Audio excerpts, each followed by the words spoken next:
बहुत ही इंटरेस्टिंग और दिलचस्प होने वाला है।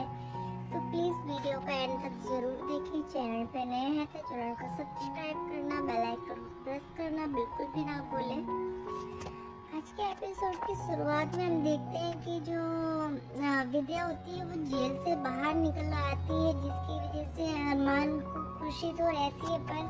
विद्या जो होती है वो अरमान को अब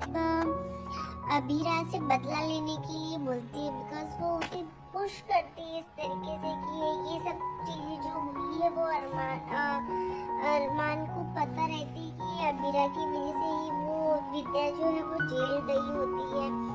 और कहीं ना कहीं विद्या को ये बात बहुत हर्ट करती है और वो एक तरीके से मेंटल ट्रॉमा से गुजर रही होती है इन सब चीज़ों की वजह से, बिकॉज जनरली ये बात जो है वो बहुत ही उसे परेशान कर रही होती है कि वो पोदर हाउस की बहू होने के बावजूद भी मतलब इतनी बड़ी इतना उनका नाम है इस पूरे समाज में, और उसके बाद भी ये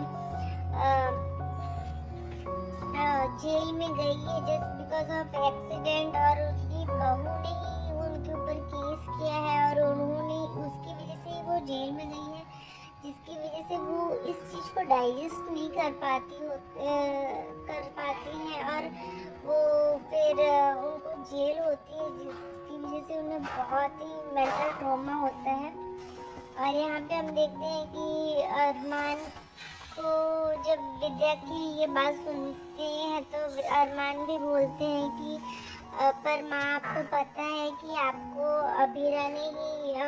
जेल से निकालने के लिए जो प्रोसेस थी वो उसने ही वो की है और उसकी वजह से ही आप जेल से निकल पाई हैं। पर विद्या जो होती है वो इस चीज़ से सेटिस्फाइड नहीं होती, बिकॉज वो सोचती है कि उसे ऐसा लगता है कि वो पहले जेल में डाल के फिर मेरे लिए जेल से निकालने की जो भी है प्रोसेस वो कर देगी, तो उसे ऐसा लगता है कि मैं उसे माफ़ कर दूंगी। और अरमान को भी यही फीलिंग आती है, मतलब वो ऐसा सोचता है कि अबीरा को ऐसा लगता है कि शायद वो जेल से निकाल दिया आपको तो मैं उसकी की हुई सारी बातें भूल जाऊंगा, तो ऐसा कुछ नहीं है, मैं कुछ भी नहीं भूलूंगा और फिर ये सब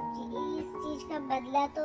मैं लेके रहूँगा और उसे इस चीज़ को भुगतना ही पड़ेगा अबीरा को। तो ये सोच के फिर वो बहुत ही मतलब गुस्से में रहता है, वो कहीं ना कहीं अबीरा से बहुत ही हेट करने लगा होता है, पर उसके दिल में आज भी अबीरा के लिए प्यार होता है, बट वो गुस्से में और उसकी माँ के साथ ही ऐसा व्यवहार होने की वजह से वो थोड़ा गुस्से में रहता है। और दूसरी तरफ हम देखते हैं कि जो अबीरा होती है वो मंदिर में भगवान को थैंक यू बोलने के लिए जाती है इस बात के लिए कि जो विद्या है वो जेल से निकल के घर पे आ गई है और वो अपने परिवार के साथ खुशी खुशी है, तो भगवान को थैंक यू बोलती रहती है। तभी वहाँ पंडित जी आते हैं और वो बोलते हैं कि तुम इतनी खुश हो, तुम्हारे चेहरे की खुशी ही बता रही है कि तुम शायद तुम्हारी विश जो है वो पूरी हो चुकी है, तो उस चीज़ के लिए तुम वहाँ पे उस पेड़ पे जाके, बरगद का पेड़ रहता है वहाँ पे जाके वो उनको बोलते हैं कि तुम एक अपनी विश के लिए वहाँ पे पतंग बांध दो, जिससे तुम्हारी जो विश होगी वो पूरी हो जाएगी। तो वहाँ पे वो जैसे ही पतंग बांधने जाती है तो अरमान भी वहाँ पे पतंग ही बांधता रहता है उस पेड़ पे, तो अरमान को अबीरा जो होती है वो देख लेती है और वो उसे बात करने ही जाती है, तब तक अरमान जो होता है वो उसे गुस्से में बोलता है कि तुम अब ये मत सोचो ना कि तुमने मेरी माँ को निकाल दिया है जेल से बाहर, तो मैं सारी चीज़ें तुम्हारी की हुई भूल जाऊँगा, वो बिल्कुल भी कभी नहीं होगा। और अब ये चीज़ें कभी भी नहीं बदलेगी और तुमने ही इस चीज़ के लिए शुरुआत की थी ना, तो अब तुम्हें इस चीज़ का भुगतान तो करना ही पड़ेगा। तभी वहाँ पे सुरेखा आ जाती है और वो उसे बोलती है कि अरमान, भीरा ने ये सब चीज़ें जानबूझ के नहीं किया है। तो यहाँ पे हम देखते हैं वो उसे समझाने की कोशिश करती है, पर अरमान उसकी एक भी बात नहीं समझता है और फिर वो उसे गुस्से में चैलेंज करके चला जाता है कि अब तो तुम जो भी तुमने किया है उसका भुगतान तो तुम्हें करना ही पड़ेगा। तो वो वहाँ से गुस्से में चला जाता है और यहाँ बीरा जो होती है वो बहुत ही परेशान हो जाती है और वो रोने लगती है। सुरेखा जो होती है उसे समझाने की कोशिश करती है, पर वो उसकी एक भी बात नहीं समझता और ना ही सुनता है। तभी हम देखते हैं दूसरी तरफ की जो